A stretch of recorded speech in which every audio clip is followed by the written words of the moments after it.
Selamat datang di website bonoedumedia.com, website yang menyebarluaskan pengetahuan.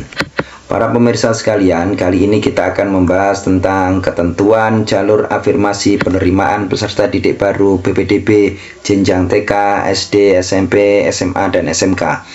Informasi selengkapnya sudah kami cantumkan pada bagian kolom deskripsi video ini. Silahkan diklik linknya yang akan menuju kepada informasi di website. Assalamualaikum warahmatullahi wabarakatuh. Semangat pagi kawan. Berikut ini ulasan tentang ketentuan jalur afirmasi penerimaan peserta didik baru PPDB jenjang TK, SD, SMP, SMA, dan SMK. Semoga bermanfaat. Selamat menyimak.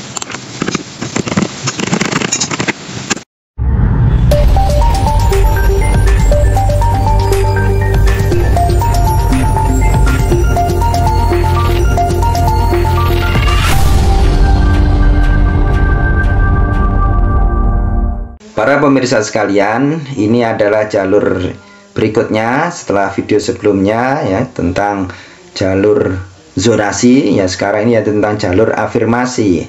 Ketentuan jalur afirmasi PPDB jenjang TK, SD, SMP, SMA, dan SMK ini didasarkan pada Permendikbud nomor 1 tahun 2021 ya, tepatnya pada pasal 13, 21, dan 22. Di sini disebutkan bahwa jalur afirmasi sebagaimana dimaksud pada pasal 12 ayat 2 huruf B, paling sedikit kuotanya yaitu 15% dari daya tampung sekolah. Nah, kemudian pada pasal 21 disebutkan bahwa di ayat 1 PPDB jalur afirmasi sebagaimana dimaksud pada pasal 12 ayat 2 huruf B diperuntukkan bagi calon peserta didik baru.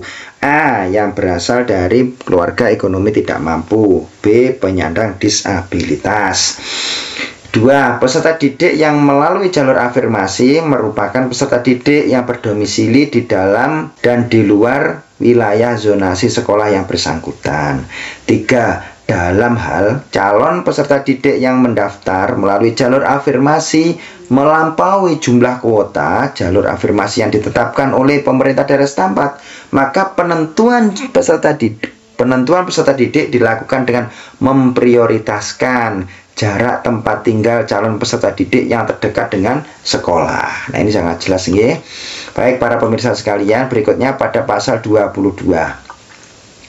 1. Peserta didik baru yang berasal dari keluarga ekonomi tidak mampu sebagaimana dimaksud pada pasal 21 ayat 1 huruf A wajib menyertakan A. Bukti keikutsertaan peserta didik dalam program penanganan keluarga tidak mampu dari pemerintah pusat dan pemerintah daerah.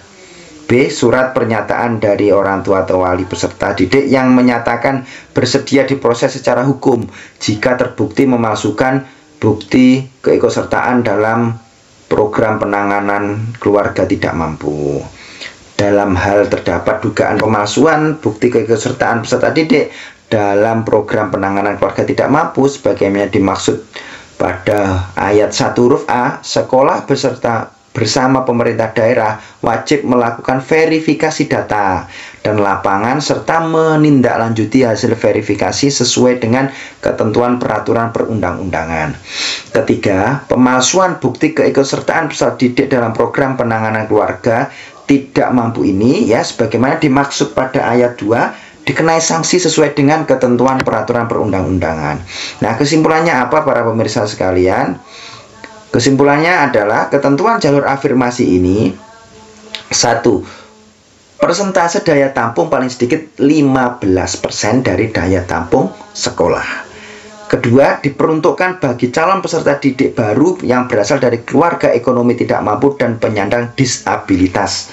Kemudian dibuktikan dengan berkas pendaftaran. Ya, berkas pendaftaran ini dibuktikan dengan bukti keikutsertaan peserta didik dalam program penanganan keluarga tidak mampu dari pemerintah pusat atau pemerintah daerah. Nah, kami mohon berkas-berkas yang dicantumkan tadi adalah berkas-berkas yang asli, tidak ada unsur manipulasi gitu ya data. Sehingga data yang diberikan adalah data yang valid, yang ini menunjukkan anak ini berasal dari keluarga yang ekonomi tidak mampu atau penyandang disabilitas ya. Kita junjung kejujuran yang menjadi salah satu ciri khas ya karakter budaya warga negara Indonesia. Para pemirsa sekalian, untuk selengkapnya para sahabat sekalian bisa membaca tema-tema PPDB yang sudah admin pilah-pilah sesuai kebutuhan sahabat sekalian berikut ini. Ada 16 tema, silakan dipilih sesuai dengan tema yang para pemirsa sekalian kehendaki. Di sini ada tema-tema terkait dengan PPDB yang kami ambilkan dari Permendikbud nomor 1 tahun 2021. Kami berharap sedikit ini bisa bermanfaat bagi para pemirsa sekalian. Demikianlah ulasan tentang ketentuan jalur afirmasi penerimaan peserta didik baru PPDB jenjang TK, SD, SMP, SMA, dan SMK. Semoga ini bermanfaat bagi semuanya. Tetap semangat kawan. Wassalamualaikum warahmatullahi wabarakatuh.